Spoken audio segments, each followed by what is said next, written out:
Namaste, welcome to the third video. That is now the topic that we are going to see is about collisions. Collisions.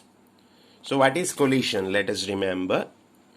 This is collision is the process by which the path, comma, momentum, remember this, path, momentum or kinetic energy, path, momentum or kinetic energy of one body changes due to the physical contact, or exchange of force. See, collision. In collision, what and all can happen? Path change may occur, momentum may change, kinetic energy may change. How it changes? Reason is physical contact or just because of exchange of forces. Exchange of forces, that is also known as collision. No need to be only the physical contact is the reason for collision. What may be the reason for these changes? It may be also exchange of forces, just exchange of forces. There need not be any contact between the bodies. Correct? Yes. Next, collision in which momentum and kinetic energy are conserved is elastic collision.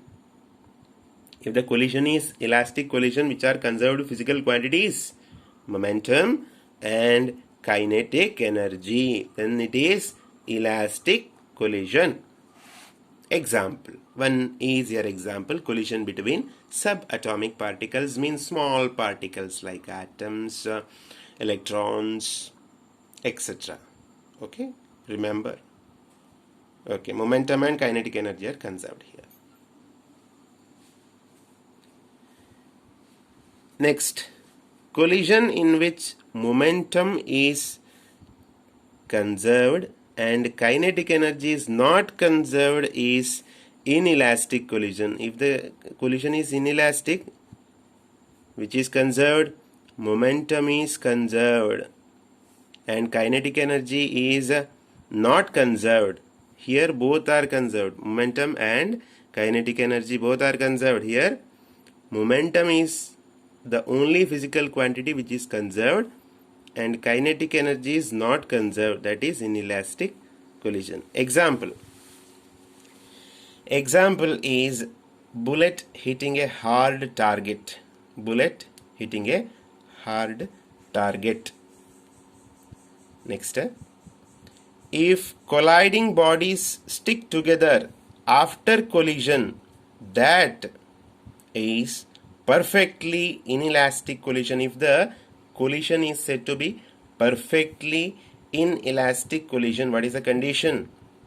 If colliding bodies stick together after collision, they stick together one to another after collision, then that collision is perfectly inelastic collision.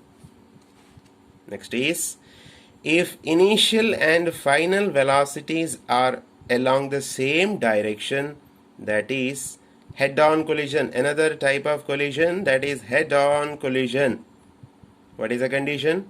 If initial and final velocities are along the same direction of initial velocity and final velocity are same, that is head-on collision. Okay.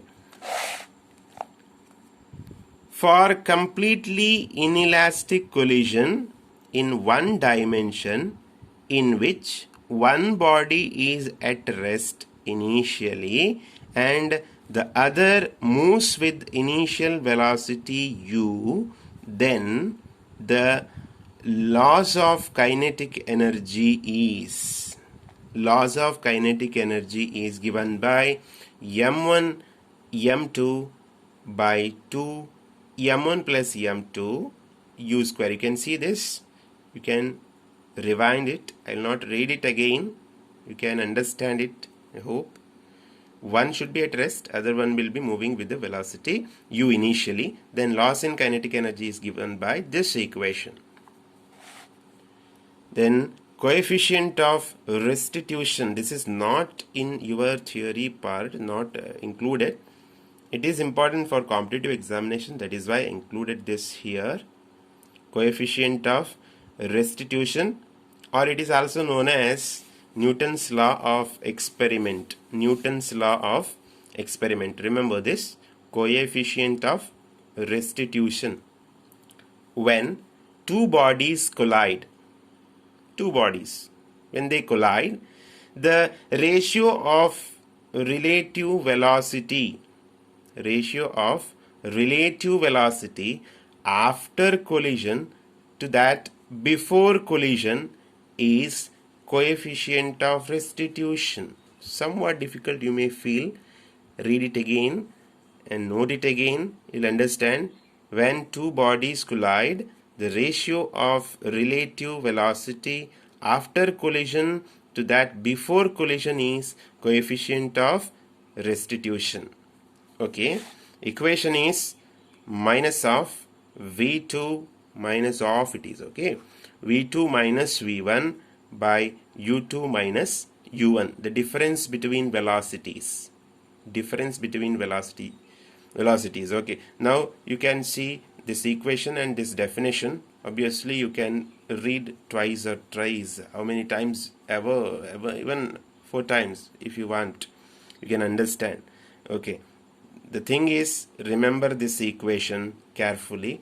For competitive examination, this kind of definition will not be asked, so you have to remember this equation carefully.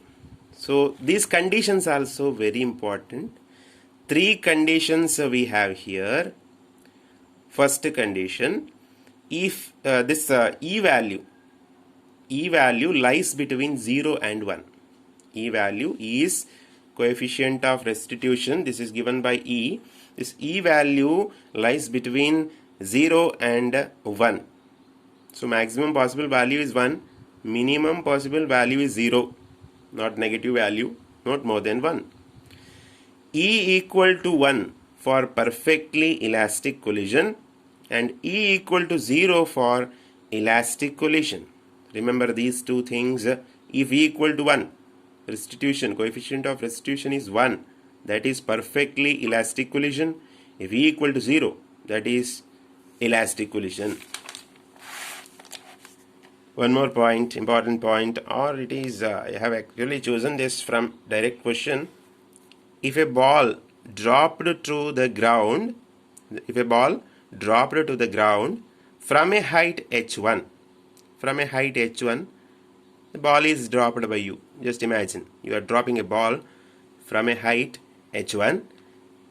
What will happen? It will rise. Rises to a height h2. Again it will rise. It will not remain there on the ground. It will rise again. That height is h2.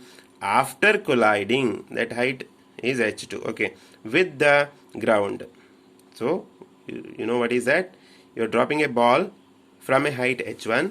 It rebounds and comes back after hitting the ground. It will rebound to a height h2. Then coefficient of restitution E equal to root of h2 by h1. This equation, this was asked once directly, so remember this. This is important. Then one more thing, last point, energy associated with a particle of mass m is E equal to mc square. Important equation, all important equation from high school days itself. You are studying this. So here comes to the end of this synopsis, the third and also the third video. So please stay with us, and I will upload the next video sooner. Thank you. Good luck.